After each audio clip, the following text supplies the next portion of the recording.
Hey guys, it's me again. Let me get this camera just a bad angle. There we go. Um, this time I'd like to talk to you about first aid. You don't have to be a rocket scientist to figure it out, but you do have to know a little bit about what you're doing. So let's jump into my first aid kit. Now this is the one that I keep on me every day. This is my personal little first aid kit. As you can see, it does say first aid. That way I know what it is. Maybe later on we'll get into the big first aid kit, but for right now this is just basic stuff. First thing I keep in here, open it up, adjust this camera here where you can see a bit. Got Benadryl. Obviously, you know, out in the field or whatever, bites, mosquito bites, poison ivy, that sort of thing. That's very good to have for that, obviously. Polysporin. I prefer this brand over Neosporin just because my personal experience, it probably works better. It's all probably pretty much the same thing, but I just use this. I use this if I get a cut or something like that and I'm out in the field. That way I know that after I've cleaned it out that I've protected it from getting anything into the cut. Do a pair of latex gloves. Now these are not sterile gloves, but they are latex gloves. In case someone else gets a cut and they're bleeding or something like that, I can you know, pop these gloves out, pop them on, and help take care of them. Have an alcohol prep pad. Actually, I have quite a few alcohol prep pads in here. They're kind of all falling out with the pack being open, but these are a little bit better. These are what they call antiseptic hand wipes. These are alcohol prep pads. Okay, really the only difference that I can see, I mean, is the packaging. These are kind of thin. These are really thick. So I can cover more area with these than I can with these. But I do keep all of them with me, just in case. A good supply, and these guys, I recommend if you work with your hands, tools, that sort of thing, on a regular basis, go ahead, spend a little bit of money and get the actual Johnson & Johnson Band-Aids. These things are lifesavers, man. They stick to anything. They won't turn loose. So I've got 5 of them here. Obviously, it's not for anything major, but I do have them. Something else I have, iodine swab. It's really good. You simply break the package right here. The iodine flows into the cotton swab on the tip. You swab the area down, and it's good to go. You don't have to worry about, you know, rubbing the polysporin on or anything like that. You just use the applicator. I have, we'll get to that in a second. I have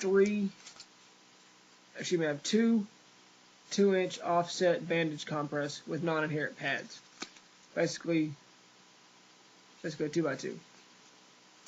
Or, yeah, 2x2 basically. 2 of those. Those will absorb some blood. If I get a bad cut or a bad laceration, something like that, I've got them. So I've got 2 of those. I've got a 4-inch offset bandage compress. Just got 1 of those. Now on the bottom down here, I've got a gauze pad. Got 2 3x3s. Johnson & Johnson number 5. Now these are the not the blood soakers, but they are the compresses. I've got some little not butterfly, but small little band-aids. And these can be good for if you have a real long laceration, but it's not real wide. You can pop these on running down the finger. It'll help hold them. I've also been known to use these around the edges of these. I'll open one of these suckers up, cut it to the size I need, pop some of these on there, and it'll hold them. And then, last but not least, yes, I know this is something you can get in a cigarette pack, but there was one time where I broke these 2 fingers, and the only thing I had on me was this little hard, kind of pretty rigid piece of metal. And I was actually able to take and actually set these 3 fingers up here, tape this down using simply duct tape, duct tape it down, and actually keep these 3 fingers immobilized. And it was on this metal, so I knew it wasn't going anywhere. So that's everything that I've got in this little pack right here. You wouldn't think it was much, and it's really not much, but this is just a quick, oh, I cut myself, or oh, I burned myself, or something like that. I can definitely fix the situation if it comes up. So, you don't have to use a whole lot of, you don't have to go out and buy a lot of expensive stuff, but you do need to spend a little bit of money and have if I'm going to spend the money on something, I'm going to spend the money on the good stuff and get the good, Johnson & Johnson gauze and that sort of thing, and the good thick offset bandages and everything like that. I'm going to spend the money and get the good ones, because I don't have to worry about putting a Band-Aid on it every 2 minutes. Worry about it getting soaked with blood and coming off and that sort of thing. But anyway, guys, there it is. This is the little package that it comes in. This is not a Maxpedition or anything like that. It's just a little first aid kit that I had laying around. Good thing about it, it does have the Velcro on the back.